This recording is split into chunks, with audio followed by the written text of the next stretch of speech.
को मैं रखूंगा क्योंकि बहुत सारे हमारे प्रत्याशी हैं। अब हम चुनाव के बहुत करीब आ रहे हैं, समय का अभाव है। कम शब्दों को अधिक समझने का प्रयास कीजिएगा कि आज ये चुनाव महापर्व हमारे बीच में है।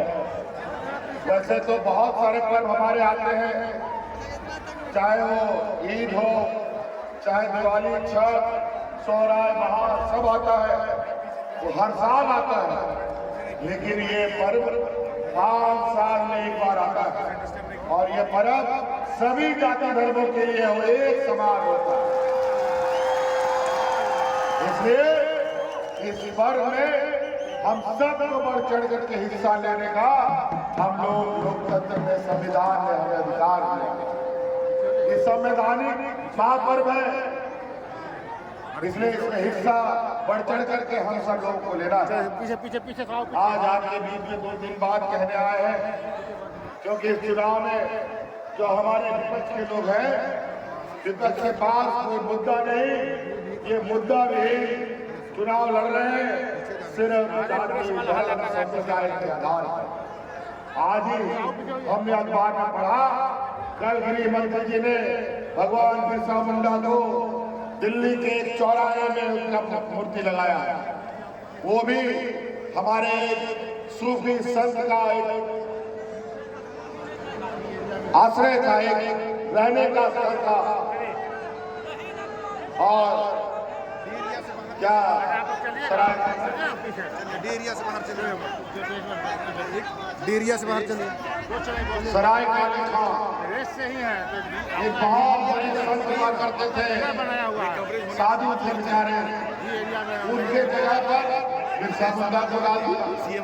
बिरसा मुंडा जी को भारत रत्न का उपाधि मिलना चाहिए, तो इनको आदिवासी करवाने में लगा लो। बड़ा अरे पीछे हल्ला कर रहा है ये लोग आप लोग पहले उतना पीछे होकर बैठ जाइए, आगे आप खड़ा हो गए। अलंकृत करते हैं, लेकिन हमारे आदिवासी हीरो को, दलित हीरो को, अल्पसंख्यक हीरो को ये लोग नीचा दिखाने का काम होता है। इसलिए साथी आप लोगों से ये निवेदन है कि हम लोग विगत 5 साल सरकार चलाया, पहली बार ये सांप्रदायिक तानाशाह लोगों को हम लोगों ने सत्ता से बाहर किया। और ये 5 साल जो बाहर है, इनकी हालत ऐसी हो गई है मानो बिन पानी का मछली जैसा हो गया है। आज ये तड़प रहे हैं सत्ता में आने के लिए, और आज इसीलिए महाराष्ट्र में चुनाव हो रहा है। लेकिन महाराष्ट्र में नहीं, बल्कि सारा यहाँ पर झारखंड में ही इनका प्रधानमंत्री से लेकर के सारे मुख्यमंत्री यही आकर के मेरा डंडा लगाए हैं। अभी तो चुनाव प्रचार को छोड़िए, 1 साल पहले से 2-3 मुख्यमंत्री तो यहाँ पहले चक्कर लगा रहा है। एक यही बगल का आसाम का मुख्यमंत्री यहाँ आकर के रोटी बेटी माटी का बात करता है। क्या बात करेगा लोग, रोटी बेटी माटी का बात? यही डबल इंजन का सरकार था, लोग भूख से यार हाथ में राशन कार्ड लेकर के मर गया, उसका गवाह मैं हूँ।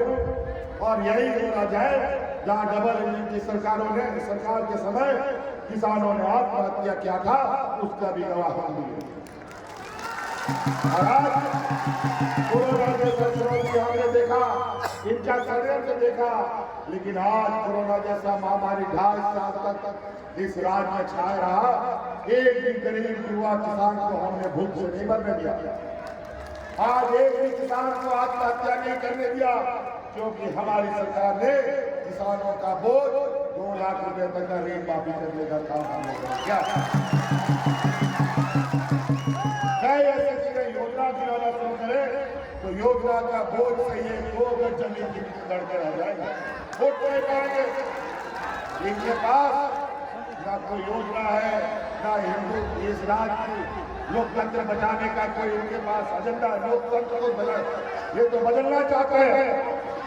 यूसीसी एनआरसी की बात करते हैं, पूछो आसाम में यूसीसी एनआरसी हो रहा है, वहां पर बांग्लादेश से घुसपैठ करके कहाँ दौरा दे रहे और बदनाम करते हैं हम लोग को।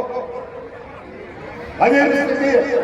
पूछे वहां पर आदिवासी महिलाओं के साथ मणिपुर में ये लोग क्या करते हैं, नंगा करके सड़कों में दौड़ाया जाता है, चीरहरण होता है, बेटी का बात करता है। पूछे इनसे गुजरात में बिल्किस बानो का बलात्कारी लोगों को जो जेल में बंद है, चुनाव के समय वोट मांगने के लिए कौन पैरों से बाहर निकालता था। पूछो इनसे राम रहीम जो बलात्कार के आरोप में जेल में पंजाब में बंद है, चुनाव के समय पैरों में कौन निकाल करके वोट मांगने के लिए भेजता। बेटी का क्या बात करेगा ये लोग, और माटी का तो दूरी की बात। सारा व्यापारी की जमात ने पूरे देश में आदिवासी रैयतों को उजाड़ दिया, विस्थापित कर दिया, और अभी बोलते हैं कि हम सरकार बनाएंगे तो विस्थापन नीति लाएंगे। तुम आओगे कहां से, अभी तुम आओगे कहां से, पहले तो तुम आओगे तब हम लोग तो विस्थापन नीति बना चुके हैं, अभी तो बस सरकार द्वारा आना है। और जितना भी माइनिंग के नाम पर विस्थापित हुए हैं, उद्योग के नाम पर विस्थापित हुए हैं, सबका एक एक हिसाब वसूलेंगे और रैयतों को देने का काम करेंगे। अभी तो हमने 1,36,000 करोड़ रुपए का बकाया ठोक दिया है, और आज इसी के चक्कर में हम उसका 1,36,000 करोड़ रुपया ना छीने हमको जेल में डाल दिया। लेकिन डरने की जरूरत नहीं है, आज नहीं कल हमें पता है, लड़के लिया है झारखंड, लड़के लेंगे अधिकार। हम लोग डरने वालों में से नहीं है। सरकार गिराना है जहां लोग इनको बहुमत नहीं देता है, जहां विधायक सांसद नहीं जीतते हैं, वो विधायक